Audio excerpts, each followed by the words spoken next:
La familia imperial japonesa es una de las más antiguas del mundo, puede incluso la más antigua de todas ellas.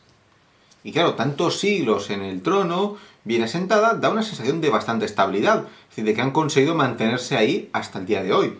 Sin embargo, ¿y si te cuento que en el siglo XIV estuvo a punto todo de estallar? Que en el siglo XIV esta familia se dividió en dos facciones que se pelearon por el trono de Japón.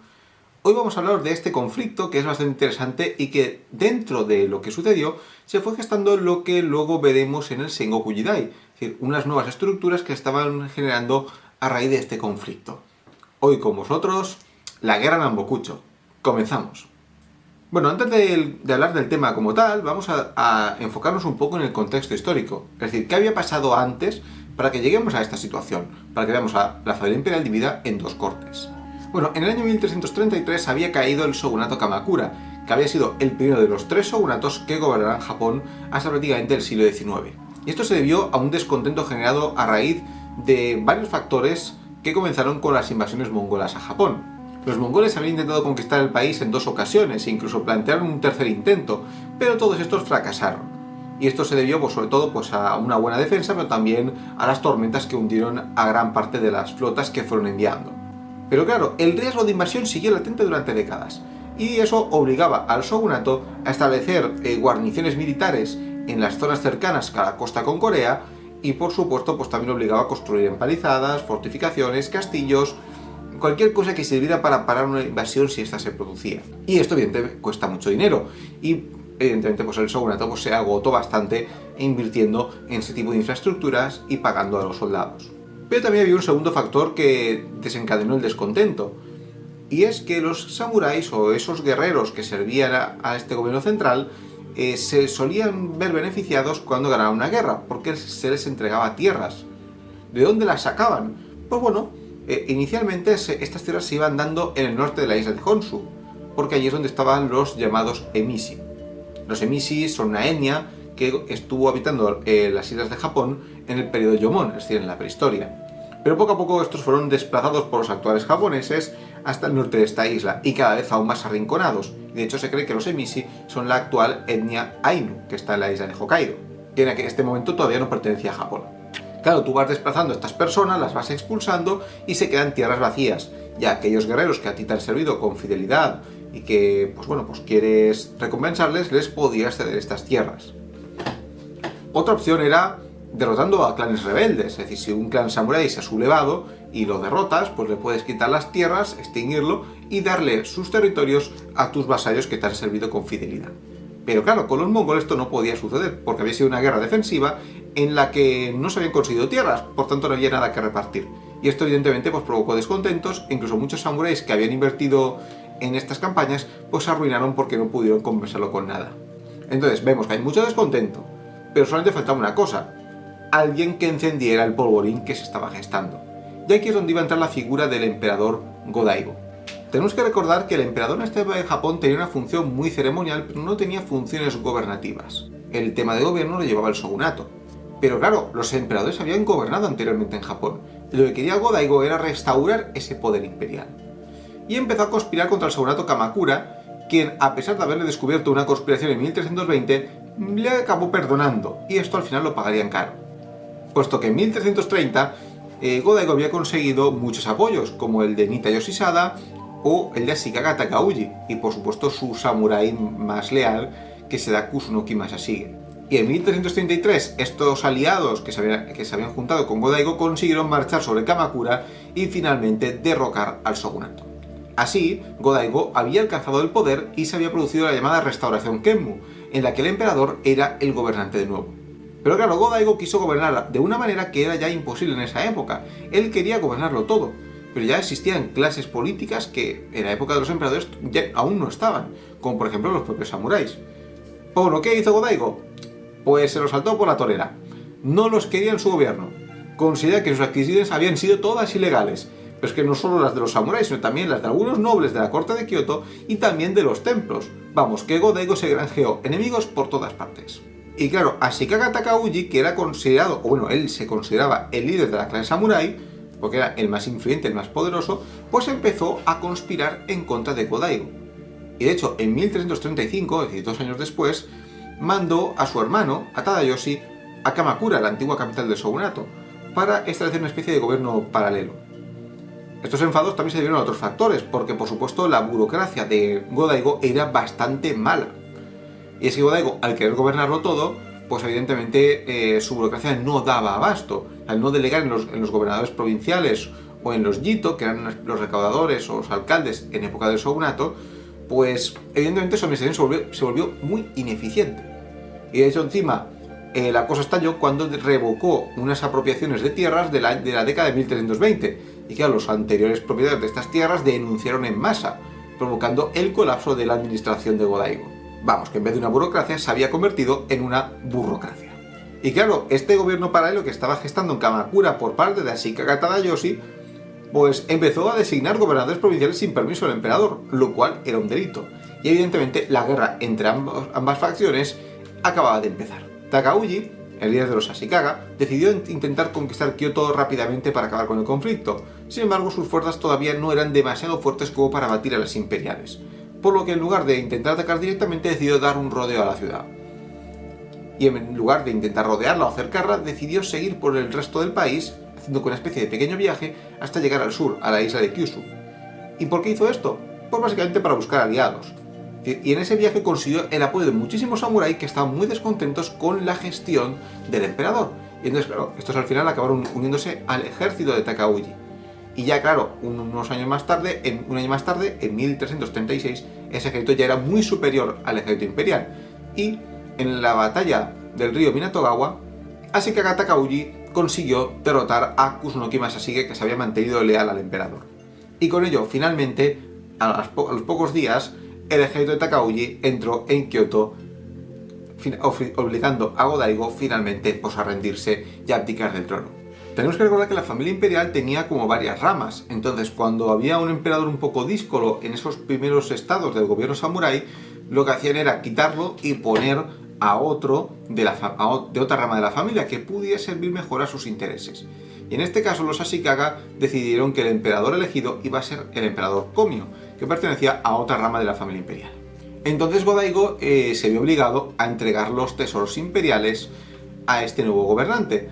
Por un motivo muy sencillo, los tesoros imperiales son una especie de objetos, son 3 concretamente, que dan legitimidad al emperador, por lo tanto se los debía de entregar. Y esto se hizo inmediatamente. Sin embargo, la cosa se puso fea de repente, y es que Go-Daigo no estaba dispuesto a dejar el trono tan fácilmente. Y a los pocos meses, escapó de Kioto con éxito y se refugió en las montañas de Yoshino, muy cerquita de la actual Nara, que de hecho fue una de las primeras capitales de Japón. Y adivináis que pues los tesoros imperiales que había entregado a Komio eran falsos, eran réplicas. Go-Daigo se había llevado los originales consigo mismo. Y por supuesto, desde Yoshino proclamó que él era el verdadero emperador, que era el gobernante legítimo y que por lo tanto todos le tenían que seguir a él. Claro, ahora mismo ya no tenemos una corte, teníamos 2 cortes y ambas reclamando el poder de todo el país. Por tanto, con esta proclamación de Go-Daigo y su refugio en las montañas de Yoshino, daba comienzo a la guerra Nambokucho. A partir de ahora, para aclararnos un poquito, a la corte de Go-Daigo, que se asentó en Yoshino, la vamos a llamar la corte del sur, mientras que la corte de Kioto la vamos a llamar la corte del norte, que es la que está dirigida por el shogunato Ashikaga. Así para aclararnos mucho más fácil. Y dicho esto, seguimos. Hay que decir que la guerra fue bastante desigual desde el principio, puesto que la corte sur apenas tenía territorios que controlaba, y con eso pues evidentemente no puedes reclutar grandes ejércitos ni tampoco puedes recaudar muchos impuestos. Esto le daba mucha ventaja a la corte del norte. Sin embargo, la guerra duró más de 50 años. ¿Por qué? Pues porque básicamente también hay que decir que Yoshino estaba bien guarnecida, estaba en las montañas, era difícil de tomar, pero también la corte norte tuvo sus problemas, y de hecho estos no tardaron en aparecer. Y es que un shogunato en principio está dirigido por un shogun, que es la cabeza de ese estado. Sin embargo, hay que decir que en este caso no había un shogun, sino que de facto habían 2. Digamos que de derecho el shogun era Ashikaga Takauji, pero él se dedicaba mucho al tema militar y delegaba muchísimo en su hermano Tadayoshi la parte de gobierno. Y claro, a partir de la década de 1350 la cosa se puso bastante fea, porque en 1350 la rivalidad entre ambos acabó por estallar. ¿Y qué sucedió? Pues en el año 1351 Ashikaga Tadayoshi se sublevó contra su hermano y estableció un gobierno en la ciudad de Kamakura, otra vez en Kamakura. Y para conseguir apoyos, pues no hizo otra cosa que aliarse con la corte del sur, que en aquel momento ya estaba dirigida por Go Murakami. Go Daigo ya había fallecido unos años antes. Claro, con estos nuevos aliados y una corte del sur pues un poco envalentonada, pues consiguieron tomar la ciudad de Kioto. Es decir, habían tomado la iniciativa y habían conseguido un éxito bastante rotundo. Sin embargo, un año más tarde, en 1352, Ashikaga Tadayoshi había sido asesinado, posiblemente envenenado. Y es que Tadayoshi se había reconciliado con su hermano y planteaba pasarse de bando, pero parece que Takauji, o al menos se deja entrever, no se fía del todo de él y acabó pues envenenándolo. Pero así su hijo siguió sirviendo a la corte del sur y por tanto pues aún contaban con un ejército y unos recursos importantes. Pero es que además habían conseguido que los samuráis, o gran parte de los samuráis de la isla de Kyushu, de la isla más al sur, también se pasara al bando de la corte sureña. Por tanto, su poder había aumentado bastante, aunque no pudieron conservar Kioto. A pesar de estos éxitos iniciales, la corte sur se agotó rápidamente. Como hemos dicho, no disponía de muchas fuerzas. Y sí que es verdad que con Tadayoshi, con esta rebelión que se le puso de su lado, pues sí, consiguieron un impulso que les permitió entrar en Kioto, pero ese impulso se agotó muy rápido. Y de hecho la corte norte recuperó la capital en muy poco tiempo. Pero tampoco esta estaba en condiciones de seguir avanzando bastante. Ambas cortes se agotaron muchísimo, y sobre todo la del sur, como acabo de comentar, pero también la del norte no andaba tampoco bien de lo suyo, porque el cambio de bando de Tadayoshi y también otros problemas que comentaremos ahora, pues evidentemente no le permitían tampoco un gran margen de maniobras. Entonces ya a partir de la década de 1360 y 1370 el conflicto se estancó. Es decir, ya no estamos hablando de una guerra abierta, es decir, hay una disputa, pero los combates eran más puntuales y de una menor intensidad, puesto que nadie tenía fuerzas para acabar con el otro. ¿Y esto a qué se estaba debiendo? Pues digamos que las estructuras de fidelidad en Japón estaban empezando a cambiar y esto desfavorecía bastante a ambas cortes. Pongamos el ejemplo. La forma que tenían los gobiernos centrales shogunales de la época de mantener las provincias bajo su control se basaba sobre todo en dos tipos de personajes, o dos tipos de cargos, mejor dicho. Por un lado estaban los gokenin, que eran los samuráis de las provincias, eran samuráis que vivían en estos territorios, pero que debían lealtad al gobierno central. Cuando éste les llamaba para la batalla, estos acudían. Y algunos de estos podían alcanzar el cargo de jito. El jito es básicamente un alcalde, una especie de recaudador de impuestos provincial. Pero la provincia no la gobernaban ellos, sino que evidentemente estas estaban dirigidas por los llamados shugo, también conocidos como daimyo, que básicamente pues tenían bastante autonomía, pero tenían que, ser leales al gobierno central. Pero por lo demás podían hacer básicamente lo que quisieran en sus provincias. Pero claro, el agotamiento de ambas cortes, que se agotaron, como he dicho, muy rápidamente por el conflicto, hizo que su capacidad de influir en esas provincias más periféricas, sobre todo en la isla de Kyushu, pues se fuera deteriorando. Cada vez tenían menos influencia, y con ello pues figuras como los gokenin o los jito perdieron bastante valor. Como hemos dicho antes, muchos samuráis de la isla de Kyushu se habían pasado a la corte sur. Pero esto no era por una cuestión de lealtad, sino porque consideraban que era la corte que más les podía proporcionar en cuanto a garantías de su poder o incluso también de expandirse. Pero claro, al esta no poder intervenir en los asuntos internos que pudieran tener, pues empezaron a ver pues, que no les servía de mucho ser fieles a esta corte. Tenemos que recordar que entre los daimios también se podían llegar a pelear y disputarse tierras. Y claro, en estos casos solía intervenir el gobierno central, poniendo paz o incluso favoreciendo a algún aliado. Pero claro, en este caso, los daimios se dieron cuenta de que si otro de ellos les atacaba, el gobierno central no iba a acudir en su ayuda, da igual que fuera la corte sur o la corte norte. Entonces se empezaron a dar cuenta de que ellos realmente pues, dependían de sí mismos y debían de organizarse para poder mantenerse. Entonces, ante la pérdida de influencia de los jito y de los gokenin, va a ir surgiendo una figura nueva, que son los kokujin, también conocidos como ji-samuráis. Estos eran campesinos ricos que tenían unas tierras y que se proclamaban o se declaraban vasallos de estos daimios. Estos, a cambio de más tierras o de garantías respecto a la que ya tenían, debían de luchar al lado del daimio. Y así es como se va configurando en la red clientelar o la red de lealtades que luego veremos activa en el Sengoku Jidai, prácticamente un siglo después. Y sobre todo ya más aún en el siglo XVI. Y es que estos daimios que se empleaban entre ellos, recurrían a estos ji-samuráis para crear un ejército. Estos eran sus samuráis, sus guerreros. Es verdad que no eran nobles, es decir, no son samuráis de alto rango, como podían ser lo de los clanes guerreros, pero evidentemente no dejaban de serlo. Y junto a ellos también luchaban los Ashigaru, que eran campesinos pobres que tomaban las armas para luchar también. Entonces así es como se configura un poco los ejércitos del Sengoku Jidai. Y esa estructura se había empezado a configurar en el periodo de las guerras Nambokucho. Y claro, estos al no decantarse por una corte u otra, pues finalmente pues ninguna de las dos podía reunir fuerzas suficientes como para aplastar a la otra. Y además estos habían ganado bastante autonomía.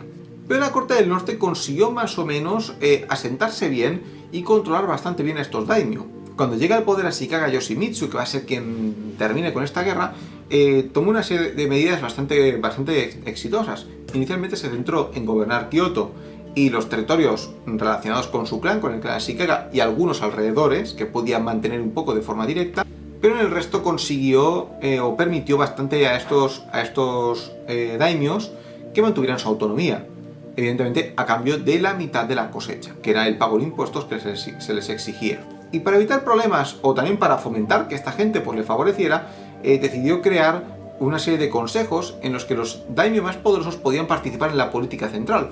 Por tanto, incentivándoles a estar dentro del gobierno, era más difícil que se te sublevaran. Pero es que aparte, a muchos de estos daimios poderosos les obligaba ya no a residir en su provincia y gobernar desde allí, sino a residir en Kioto. Así estaban controlados. Era una forma de tenerlos como una especie de rehenes para que no montaran ninguna gresca. Y con eso la corte del norte consiguió mantener bastante bien a raya a estos daimyo y también tenerlos de su lado. Mientras que la corte del sur pues no consiguió ningún éxito y esta pues se agotó todavía más hasta que en 1392 prácticamente pues ya no podían seguir con la guerra porque habían llegado a un punto bastante crítico. Entonces el emperador Go-Kameyama de la corte del sur decidió rendirse con una condición importante, y es que el gobierno imperial, es decir, el trono del emperador, debía alternarse entre los miembros de la corte norte y sur. Es decir, cuando muriera el emperador del norte, que es el que seguiría gobernando entonces, pasaría el trono a manos de alguien del sur. Esto suponía un gran problema, aunque inicialmente la corte norte pues aceptó las condiciones, es decir, cuando muriera el emperador del norte, le sucedería uno del sur, y así sucesivamente. Pero claro, esto suponía un gran problema, porque como hemos dicho, la familia imperial tenía muchas ramas, entonces, y dentro de la corte del norte ya habían bastantes, y seguramente en la corte del sur también habrían unas cuantas.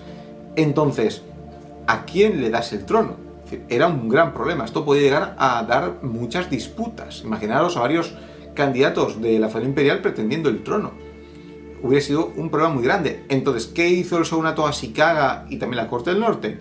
Pues luego ya, a la hora de la verdad, se saltaron el pacto, se lo saltaron a la torera.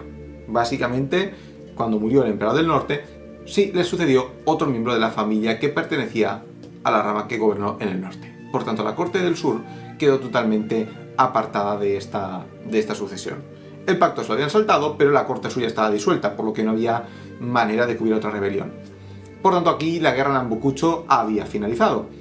Y Ashikaga Yoshimitsu consiguió llegar al cenit del poder de los Ashikaga, pues como lo que os he dicho antes del control sobre los daimios y su participación en el gobierno central, consiguió que las siguientes décadas de gobierno fueran bastante estables. Y eso pues es un logro bastante importante de este señor, aunque no dejaba de ser, como decía en otros vídeos, la calma que precedía a la gran tormenta. Es decir, cuando ya el gobierno central perdió su fuerza, los daimyo pues al final acabaron pegándose entre ellos, estallando el Sengoku Jidai. Y con esto terminamos esta historia, que espero que os haya parecido muy interesante conocer este periodo de la guerra Nambokucho y cómo durante ese conflicto se fue gestando esa red de lealtades que al final acabó desembocando en el Sengoku Jidai. Y también pues cómo la familia imperial japonesa llegó a enfrentarse entre ella misma para ver quién podía mantenerse en el trono de Crisantemo. Con esto quiero dar las gracias por el apoyo que nos estáis dando. De verdad, si te gusta lo que estamos haciendo, os invito a suscribiros para que pues no os perdáis ningún detalle de lo que vayamos publicando. Todas las semanas tendréis vídeos nuevos. Y de verdad espero que os esté gustando pues todo lo que estamos haciendo aquí, que esta temporada de Japón os esté pareciendo interesante en todos sus contenidos, y por supuesto si tenéis cualquier duda o cualquier cosa que nos queráis comentar, en la cajita de comentarios podéis dejarnos nuestros mensajes. Con esto despedimos, muchísimas gracias y nos vemos en los próximos vídeos. Hasta pronto.